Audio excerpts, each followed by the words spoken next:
Hi all, Ritu ಲಾಗ್ಸ್ಗೆ ಸ್ವಾಗತ. Ritu logs ಹೊಸ YouTube channel. ದಯವಿಟ್ಟು ಎಲ್ಲರೂ ಈ ಚಾನಲ್ಗೆ ಸಪೋರ್ಟ್ ಮಾಡಿ, ಶೇರ್ ಮಾಡಿ, ಲೈಕ್ ಮಾಡಿ, ನೆಕ್ಸ್ಟ್ ಬೆಲ್ ಐಕಾನ್ ಕೂಡ ಪ್ರೆಸ್ ಮಾಡಿ. ಇವತ್ತಿನ ರೆಸಿಪಿ ಬಂದ್ಬಿಟ್ಟು ಸಿಂಪಲ್ ಸೋಯಾಬೀನ್ ಪಲಾವ್ ಯಾವ ರೀತಿ ಮಾಡೋದು ಅಂತ ನೋಡ್ಕೊಂಬರೋಣ. ಇದಕ್ಕೆ ಬೇಕಾಗಿರುವಂಥ ತರಕಾರಿಗಳನ್ನು ಮುಂಚೆನೇ ಕಟ್ ಮಾಡಿ ಎತ್ತಿಟ್ಕೊಳ್ಳೋಣ. ದಯವಿಟ್ಟು ಎಲ್ಲರೂ ಈ ಚಾನಲ್ಗೆ ಸಪೋರ್ಟ್ ಮಾಡಿ. ಇವಾಗ ಸಣ್ಣದಾಗಿ ಈರುಳ್ಳಿಯನ್ನು ಕಟ್ ಮಾಡಿ ಸೈಡಿಗೆ ಎತ್ತಿಟ್ಕೊಂಡಿದ್ದೀನಿ. ಇದರ ಜೊತೆಗೆ ನಾನು ಮೊಸರು ಬಾಜಿಗೂ ಕೂಡ ಈರುಳ್ಳಿಯನ್ನು ಸಣ್ಣದಾಗಿ ಕಟ್ ಮಾಡಿ ಒಂದು ಪಾತ್ರೆಗೆ ಎತ್ತಿಟ್ಕೊತೀನಿ. ಈರುಳ್ಳಿ, ಮೆಣಸಿನ್ಕಾಯಿ, ಟೊಮೆಟೊ, ಕೊತ್ತಂಬರಿ ಸೊಪ್ಪು ಒಂದು ಪಾತ್ರೆಗೆ ಹಾಕಿ ಎತ್ತಿಟ್ಕೊಂಡ್ಬಿಡ್ತೀನಿ.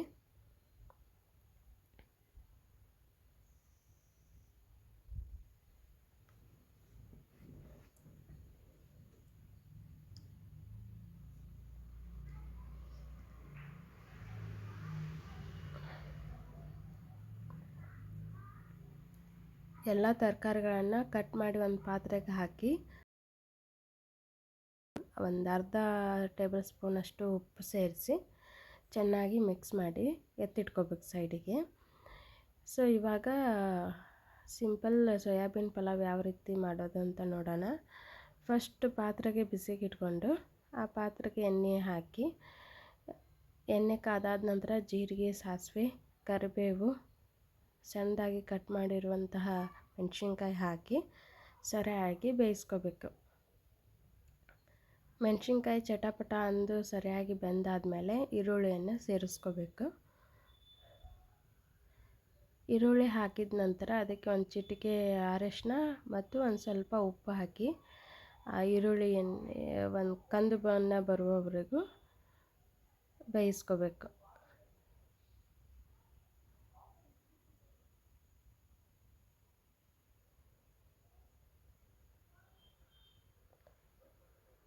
ನೆಕ್ಸ್ಟ್ ಇವಾಗ ಟೊಮೆಟೊ ಹಾಕಿ ಸರಿಯಾಗಿ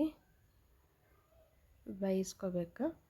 ಇದು ಬೆಂದಾದ ನಂತರ ಇದಕ್ಕೆ ಮಸಾಲ ಪದಾರ್ಥ 1 ಟೇಬಲ್ ಸ್ಪೂನ್ ಧನಿಯಾ powder, 1 table spoon garam masala, 1 table spoon biryani masala ಹಾಕಿ ಸರಿಯಾಗಿ ಬೇಯಿಸ್ಕೋಬೇಕು. ಅದನ್ನು ಇದು ಸರಿಯಾಗಿ ಬೇಯಿಸ್ಕೊಂಡಾದಮೇಲೆ ಇದಕ್ಕೆ ನಾನು 5ರಿಂದ 10 ನಿಮಿಷ ಈ ಸೋಯಾ ಚಂಕ್ಸನ್ನು ನೆನೆ ಹಾಕಿದ್ದೆ. ಅಕ್ಕಿ ಮತ್ತು ಈ ಸೋಯಾ ಚಂಕ್ಸನ್ನು ನಾವೇನು ಪಲಾವ್ ಮಾಡಲಿಕ್ಕೆ ರೆಡಿ ಮಾಡ್ಕೋತಾ ಇರ್ತೀವಲ್ಲ ಆವಾಗಷ್ಟೇ ನೆನೆ ಹಾಕಬೇಕು. ಅಂದರೆ ಒಂದು 5ರಿಂದ 10 ನಿಮಿಷ ಅಕ್ಕಿ ಮತ್ತು ಈ ಸೋಯಾ ಚಂಕ್ಸ್ ನೆನೆದ್ರೆ ಸಾಕು, ಚೆನ್ನಾಗಿ ಬರುತ್ತೆ. ಈ ಮಸಾಲೆಯಲ್ಲಿ ಇವೆಲ್ಲ ಸೋಯಾ ಚಂಕ್ಸನ್ನು ಹಾಕಿ ಸರಿಯಾಗಿ ಬೇಯಿಸ್ಕೊಂಡು ಒಂದು 2 ನಿಮಿಷ ಮುಚ್ಚಿಟ್ಕೋಬೇಕು. ಎಣ್ಣೆ ಬಿಡುವ ಸೈಡೆಲ್ಲ ಎಣ್ಣೆ ಬಿಡುವವರೆಗೂ ಮುಚ್ಚಿಟ್ಕೋಬೇಕು.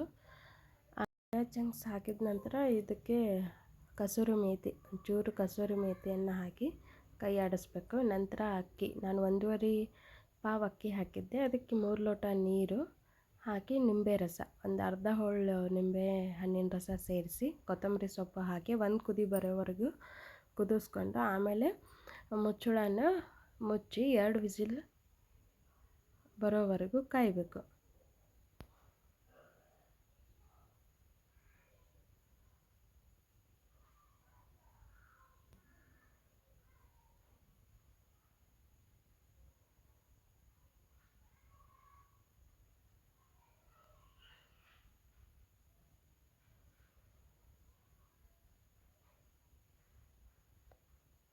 ಎರಡು ವಿಸಿಲ್ ಬಂದಾದಮೇಲೆ ಸ್ಟವನ್ನು ಆಫ್ ಮಾಡಿ ವಿಸಿಲ್ ತಣ್ಣಗಾದಮೇಲೆ ಬಿಸಿ ಬಿಸಿ ಆದಂತಹ ಸಿಂಪಲ್ ಆದಂತಹ ಸೋಯಾಬೀನ್ ಪಲಾವ್ ರೆಡಿಯಾಗಿರುತ್ತೆ.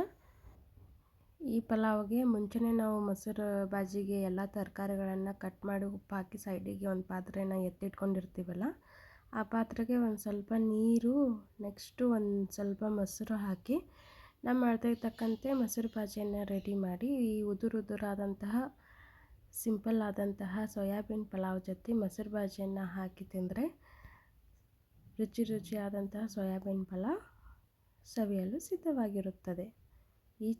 ಈ ರೆಸಿಪಿ ಇಷ್ಟ ಆದರೆ ಲೈಕ್ ಮಾಡಿ, ಶೇರ್ ಮಾಡಿ, ಸಬ್ಸ್ಕ್ರೈಬ್ ಮಾಡಿ. Thank you.